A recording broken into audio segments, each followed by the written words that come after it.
ఏమన్నాడు?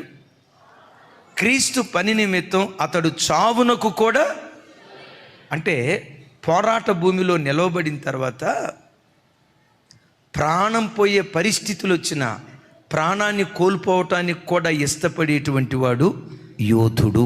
ఆమేన్ చెప్దాం, ఆమేన్. పౌలు గారు ఆయన గూర్చి మాట్లాడుతూ 25వ వచనంలో అంటాడు, నా సహోదరుడు, జత పనివాడు, నా తోటి యోధుడు. దైవజనమా, పౌలు గారు ఎక్కువగా ఈ పదాలు వాడుతూ వచ్చాడు. మీకు తెలియాలని ఈ మాట చెప్తున్నాను. నా జత పనివాడైన తీతు, నా జత పనివాడైన ఎపఫ్రోదితు, నా జత పనివాడైన తిమోతి, నా జత పనివాడైన అని పదే పదే పదే పదే జత పనివాడు అని అంటాడు పౌలు గారు. నేనంటా వీళ్ళందరూ ఎవరో తెలుసా? పౌలు గారి ద్వారా వాక్యమని రక్షణలోకి వచ్చి పౌలు గారితో పాటు సేవ చేస్తూ ఉన్నవారు.